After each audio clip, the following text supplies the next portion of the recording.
All right. Hello, RFC family. Dr. Marc here with Dr. Marc. another Dr. Marc. You got Marc and Marc, and we are going to talk about spinal degeneration today. We're going to get into how to prevent arthritis, how to maintain your mobility, how we see people who are in their senior years, 60, 70, 80, that are hiking and traveling and playing golf and doing all the stuff that they like to do. We're going to show you how they got there and what that's all about, and what to do if you already are dealing with degeneration. First off, what even is spinal degeneration? It's kind of like a big word. When people hear it, they're not sure what that means. What would you say the simple way of describing it? Well, I think spinal degeneration is really a breakdown of how a spine is supposed to move. It's supposed to support our weight through motion. And as those joints begin to wear away, it rubs that cartilage away. That cartilage is providing that slide and glide that the joints are supposed to have. And over years of misuse, poor posture, contact sports, those things begin to break down, and slowly it begins to lose its ability to move. And that has consequences not only to the anatomy, but it has consequences to the quality of life as well. Yeah, you think about like a foundation of your house, right? So Absolutely. if the foundation shifts or it cracks and then it starts to break down, and then that creates problems all the way up the chain. And so keeping your foundation solid ends up keeping you stable for a long, long time. And I think a lot of people don't think about what's inside their bodies at all. I think if we get to the big picture of this, people say, if your spine was on your face, you'd take better care of it because you could see it. So Right. we take care of our teeth, and we like to go and we want to get our teeth in the right alignment so that they don't break down. Mhm. The spine just happens to be on the inside, so you don't really pay as much attention to it. Yeah. But it's more important than what's happening in your teeth. Absolutely. Absolutely. So yeah, we see 30-year-olds with 80-year-old spines because they've neglected, or they've had the injuries, or they've had those cracks in the foundation. And on the flip side, we see 80-year-olds that have 30-year-old spines, and they're still doing everything that they like to do, and they're not hindered at all by degenerative changes. So it's not age that causes it. I think that's a key concept. I think the other thing too is that with youth, they don't have the experience nor the wisdom to understand that even though they can shake off an injury, that injury is going to show up down the line in terms of how joints respond and adapt to that sort of damage. And elderly people and middle-aged people, they already recognize just from their experience that if I had thought that I was going to live this long, I would have taken better care of myself, including how we take care of our spine. I hear that all the time. I can't tell you how many patients I've heard who said, Doc, if I just knew this back, even when I was just 40, if I just knew this at 40, and I could have taken these steps and got myself mobile again, got the joints moving again, because motion can actually inhibit progression in arthritis. The joints need to be stagnant and stuck in order to progress in their arthritic damage. If they're moving well and gliding well, it prevents that degeneration from happening. Yes. Which is where we get into the discs. I think people have a poor understanding of intervertebral discs and how disc injuries happen and what we should do to keep our discs healthy. How would you describe a disc? Well, first of all, I would say that discs are not static. They're actually living tissue, and they respond to really our environment and how weight and stress move through it. So largely they have two components. They have an annulus fibrosis that's around the center that is kind of viewed as maybe an automobile tire, and on the inside is a gelatinous material called the nucleus pulposus. So that goop on the inside, when it's fully inflated, provide shock absorption for the spine itself. And as long as we have adequate motion in the joints, there's a process known as imbibition, where there's a diffusion of nutrition from the bone to the disc and the disc to the bones. As long as we've got great function and people are active and moving along and actually have good spinal function through chiropractic, through physical activity, those discs will maintain their water content. It's we start to stop moving, we will actually start to dry those discs out, and because they need that mechanism of movement in order to get that nutrition to the disc. Yeah, movement is nutrition when it comes to discs. Bringing the blood flow in, Sure. bringing the nutrition into the actual living tissue. It's not rubber. It's not made of rubber. I've heard of I've heard of discs described or analogous to a donut, like a jelly donut. Sure. There's the jelly on the inside, and if you squeeze it in the different directions, that jelly migrates to the outside of the donut, and then eventually, bam, it breaks through the donut. It sounds delicious, but it's not good for you, right? Yes. And then you have the analogy of like a juicy steak. It's like a juicy steak, but it's not a dry steak. No. It's not well done. We don't eat steaks well done around here. And if anybody does, do you eat steaks well done? No. Medium rare, right? Medium and rare. You want your discs to be medium rare, where there's fluid on the inside. It's movable. When you put your fork on it on the grill, it's got to sink in there, and then go ahead, pull it off the grill and go ahead and eat it because it's delicious then.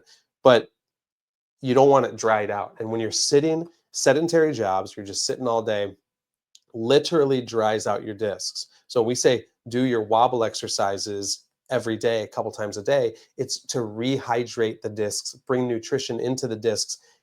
You're not going to feel it necessarily when a disc starts to dry out, but it's days, weeks, months, and years that add up of these improper movements and sedentary hours upon hours on that disc that ends up creating that situation where that jelly or that toothpaste-like substance migrates to the outside and then breaks through, becomes a disc injury, or the disc just dries up and you don't have the mobility. Right. Now, when you lose mobility in a disc, or when the discs dry up, now the joints aren't actually moving on their own. So what do we need to do to move them? We need to influence that by actually creating a very small push to those joints to open those joints up. When those joints are jammed up, many times people won't know they're jammed up. It feels the same until one day you're just driving down the road and you go to look left to check your blind spot, and you can't move that neck without twisting your body around to look around like you need a captain's chair. That is problematic, not only for you and your passengers, but the car next to you. That's why I always say, if you notice that your mobility is decreased, or if it's just even a little bit less than it was a year ago, that's not a good sign.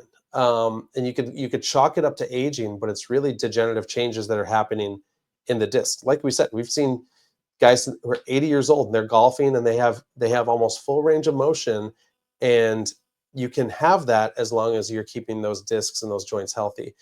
And just like Dr. Marc said, if the joint isn't moving on its own, you got to get it moved from the outside. And so a lot of times that's part of the adjustment, the purpose for the adjustment. Why we get in there with the Arthritis instrument and that specific angle is we're getting joints moving that you can't move on your own because they're sedentary and they're stuck, and there's a block of maybe 2 to 4 of them that are just not moving right. We get in there and get it moving with that impulse, and all of a sudden it starts to stimulate those receptors that decrease pain. It starts to bring more hydration back into the disc, and you can create healthier living tissue out of that joint. We aren't made of metal and parts. We're not like a car. We're not a car. It's living tissue. And in the same way that we're not a car, like if you were to want to maintain an old car, right? What's your favorite like classic car? Oh, I used to have an old Fiat that I still think was one of the nicest cars I ever had. What year was it? It was a 71. Okay, so a 71 Fiat. If you want a 71 Fiat to last all the way into the 2000s and beyond, right? Mm-hmm. I remember the Fiat in 71. That was a great car. It was fast. And if you wanted to maintain and sustain, what would you do? You'd put it in a garage and cover it with a cover. Absolutely. And make sure nothing touches it, and just don't move it at all, and you'll still be able to drive it 3 years later, right? our bodies are different. If you don't use it, you lose it. So it's actually based off of use, not off of age. So the more you use your joints, the healthier they become as we age. So it's wrong to think, well, I just don't want to move my body too much because I'd like these joints to stay healthy for longer. I want to be able to do the stuff I like to do when I'm 80. I want to live to 90 and 100. So let me just sit around all day. It actually works the opposite. You need to move the joints. You need to put resistance into the joints. Using your body and moving a lot is going to allow it to stay healthy because it's living tissue that needs the nutrition of movement. So we are not cars. We are human organisms. That's something that's important to remember. I think too that it's a myth to believe that sitting on the couch for prolonged period of times is resting your body, preserving your body. It actually starts to decline downward because we don't have that motion in order to nourish all the tissues that are living. Living requires motion, and that's why they say motion is the lotion. And then you have something like forward head posture, right? Yeah. So if I got my phone and I'm sitting here and I'm doing this for, teenagers are doing this 4 to 6 hours a day. Correct. Because it's just where they live. They live on their phone, right? And so adults do too, right? So if we're like living on our phones and we're doing this for, 4 to 6 hours a day, what does that do to your discs, even all the way down to the lumbar spine? Well, what happens is that as your head is moving your chin towards your chest, you're actually reversing the curve. So stepping back, we have 4 principal curves in our spine. We've got a curve in the neck, curve in the mid back, low back, and also in the sacrum. When we're standing, all 4 of those curves together create a suspension system that actively dissipates stress. So as long as we're moving around, each of those curves are contributing to making the body much more resilient to the stresses that we have on a day-to-day basis.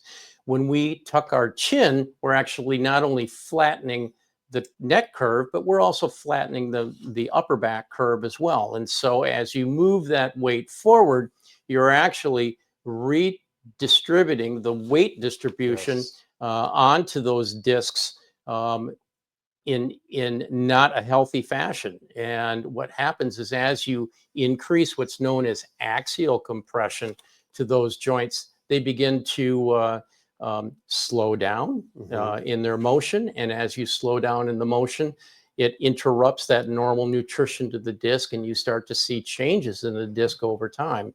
Again, it is not an age-related issue rather than an overuse issue. I think this is what people don't understand. A lot of times they'll have lower back pain, and we X-ray their lumbar spine, so that's down here, and it looks fine, and everything looks okay. It's in alignment and everything, but they have so much pain, and it's actually a disc problem in the lower back.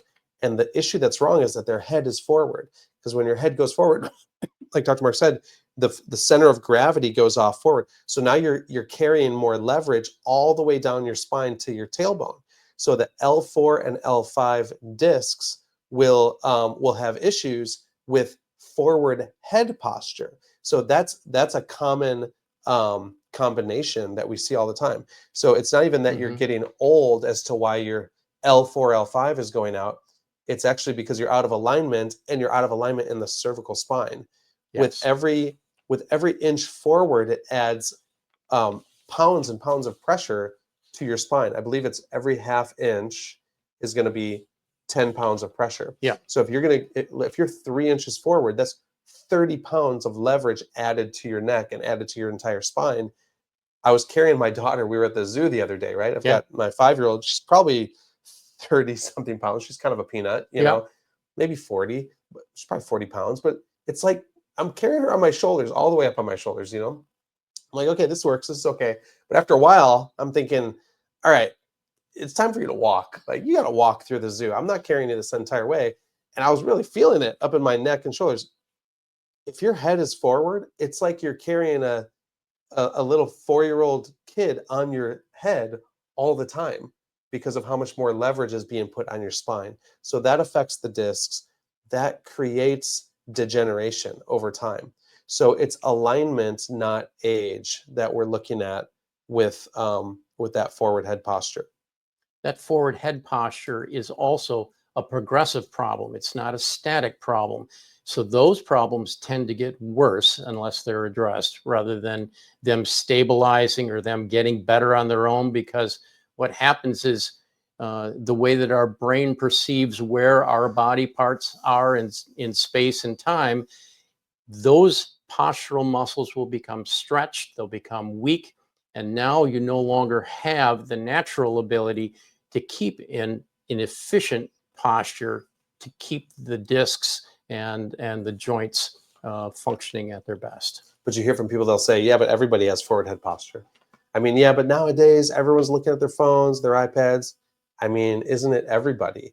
Well, And that's where it comes down to common versus normal. yes, exactly. You know, just because it's common that everybody has, you know, terrible posture, all the teenagers have terrible posture. What's also common is heart disease and cancer. What's also common is early degenerative changes in the neck. We see 30-year-olds with terrible degeneration in their neck. Well, who were these 30-year-olds when phones came out? They were teenagers. Right. And they just started looking at their phones. And it's like, this is something that is not normal. And it actually creates long-term health problems because it's all about the nervous system. And so the degeneration in the spine would be bad if it just caused mobility problems, pain, and if it kept you from hiking and playing golf when you're old. But the bigger deal is that it affects the nerves, because what's right inside of the spine, as the spine is degenerated and growing arthritis into these spaces where the nerves live, right inside there is the spinal cord and the delicate nerves that control your entire body. So the nerves that go to your heart and lungs come from the lower neck and upper back, from the spine. And so if the spine is degenerating because of a poor alignment issue and bad mobility, that's going to affect the nerves. And sure enough, heart disease and lung problems and asthma, these are things that are so common, and so is forward head posture and lower neck degeneration. And so there definitely is a link there, and it's hard to nail down exactly how much of that is contributing to this nationwide problem, but we know that it's contributing, and we know that it's causing poor health. And so here we are able to make changes in the spine and give the right rehab and exercises to do to facilitate that. Mhm. I think it's a matter of understanding what's happening as to getting people to take action on it and turn things around. I mean, Yeah, I think that if patients and people knew what the consequences of poor posture actually what it actually does, I think they would probably say, I want no party to that. I want to get better so that I can hang out with my grandkids. It's again, it's not just about mobility. Everybody has different goals coming into the office. Some guys want to be able to swing a golf club at 125 miles an hour at striking the ball. Other seniors, they're really not interested in that sort of thing. They want to be able to spend floor time with their grandchildren hmm. and be able to get back up on their feet. Mobility is really where it's at. Not how you feel, but how you move. So give me an example of a patient. I mean, you've seen quite a few patients Mhm. over the I years. have. I wonder how many patients you've actually seen over these years being a chiropractor. Probably a lot of I people. there in my earlier career, I kind of tracked it that I mean, literally, it's hundreds and hundreds and hundreds of thousands of people. I mean, I would say that it's probably somewhere in between 500 and Unbelievable. 700,000 adjustments that I've done. So that's all the experience you're bringing into every single adjustment that you're giving. So give me one of those 500,000 people, a story that you can think of regarding degenerative change or what they did to turn it around and how that affected their life. I don't have to go back 30 years to find an example. There was an example just 2 weeks ago. In fact, I'm new to this office. I'm not new to chiropractic, but this patient was at an event that we had done at a senior center and did a lunch and learn. Her name is Susan, and Susan had a lot of problems that were not completely revealed at her history. She had sore neck, sore low back. Really, her motivation was to be able to go down to Florida in the fall time. But she actually had gone to her medical doctor, who continued to diminish her concern about her digestion. Her digestion was horrible. Her elimination was terrible. We should be having 1 to 2 bowel movements per day. She was not having a bowel movement in 7 days, longer than that. And she has been under care for maybe 3 weeks. And she came up to me and she said, Dr. Marc, I don't know if this has anything to do with chiropractic, but she says, I went to my doctor and he said that my digestion is because I'm getting old. And she says, but since I've started here, I'm having regular bowel movements. And she says, I have to tell you, my mood is improved. The people around me have noticed that I'm a much happier person. She says, could that be coming from my spine?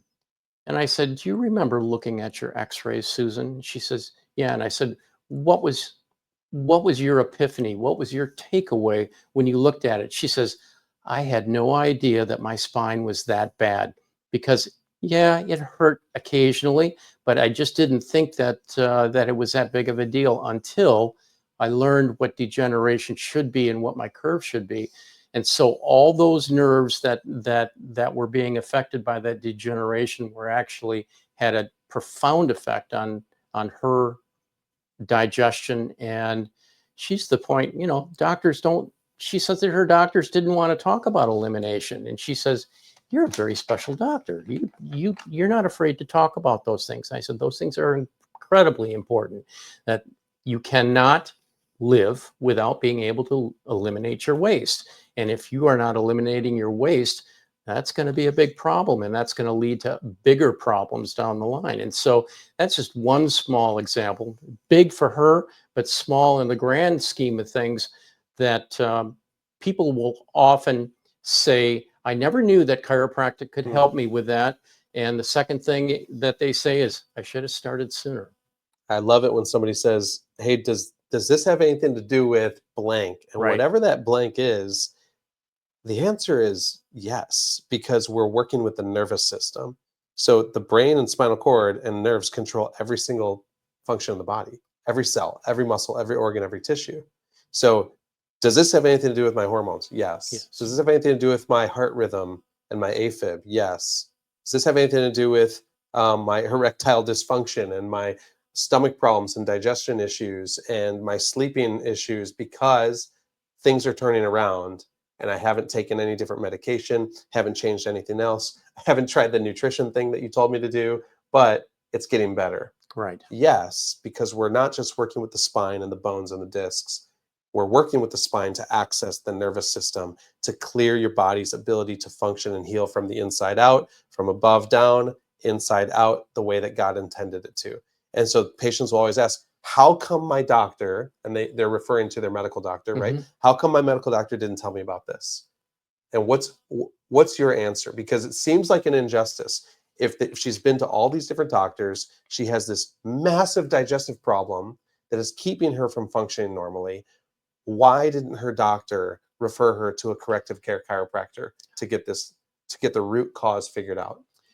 Well, my knee-jerk reaction to that is that generationally, you look at some of the older medical doctors, and they had always had problems with chiropractors because they kind of pigeonholed us into something that they could not understand themselves. And I think that's the biggest problem with medical doctors understanding chiropractic, is that number one, chiropractic is not really taught in medical schools, so that their understanding of what it is we do, they think that some bone out of place is going to cause people to die. Well, it's way more important than that. In that, you cut a nerve to your heart, and your heart is going to stop beating. You don't have to be a medical doctor to get your head around that. However, if you're only pinching the nerve and you're diminishing that stream of electrical activity being sent by the brain to control that heart, and all of a sudden you squeeze that down, and all of a sudden the heart's receiving only 40% of the entire necessary controlling The impulse. impulses, then it is not going to function correctly. It's going to become imbalanced. If it's imbalanced long enough, it's going to become diseased. However, doctors are also they do exactly how they're trained, and they think about within their context of training, and they don't really consider things outside of their training. And chiropractic looks at a person holistically in the way that we wish that the old country doctors used to do. They used to look at all the systems, and they used to understand how people work, that you can't have one system working perfectly with other systems not working perfectly, and expecting that person to be well and healthy. So I think there's a big misunderstanding about what chiropractic is and how it can affect how people function. And just to be really clear, it's not that medical doctors aren't trying to help. Yeah. Of course they're trying to help. And I've come from a family of medical doctors. I've tons of friends who are medical doctors. Yeah. I did my pre-med training in Ann Arbor at U of M. All my friends, a lot of them became medical doctors or something in the medical profession, and they have great hearts for serving people, and that's why they got into it, and they wake up every day to go serve people, but it's serving out of a different philosophy, right? Indeed. And serving with the tools and the system that they can serve with. And they'll admit what are the tools that they have to use, and it's usually comes down to drugs and surgery. Right. And so if that's what they're trained in, then what can you expect to be recommended to you when you enter into the medical system with a symptom, digestive issues, back pain, headaches, vertigo, blood pressure problems? What's going to be the recommendation? Whatever drugs suppresses or that. surgery, whatever the thing is that they've been trained to do. So it's not their fault. It's not the medical doctor's fault that this patient wasn't given a root cause path to healing that involved the structure of her spine. It's that the system that they work within doesn't even allow them to take care of patients in that way. There's treatment, and then there's resolution of the root cause. And we've said this before, we've never treated a single symptom in this office. We've been around for 12 years. We've seen quite a few patients, and we've never once treated a symptom. All we're doing is removing the interference to allow your body to function and heal from the inside out. Right. And so that's where the structure of the spine comes in. That's why we take x-rays. That's why we pay attention to mobility and discs and give rehab exercises. It's not just so you feel better. The care plan is not just so you feel better, but it's so that you can create stability and resilience down the road, and then create a buffer of stability so that you can go and do the fun, crazy physical thing and not be thrown out and laid up for weeks on end with an injury. For sure. So there's just so much more to it than pain relief when you're talking about why the adjustments, why the rehab, why the care plan at all. It's about the nervous system, and it's about mobility and strength and resilience. So I like to say health is not built in crisis, right? It's built every single day. Right. So the things that you do today, literally what you're doing today, what I'm doing today, we just got done with our team workout over in the gym here. What we did today is a deposit into our future, right? And so what we do today is literally determines where you're going to be 20 years from now. So it's what you do every single day, and the amount of mobility you put into your spine, and the way you take care of it, what you invest into it with your chiropractic care, that determines where your body's going to be 20 years from now and beyond.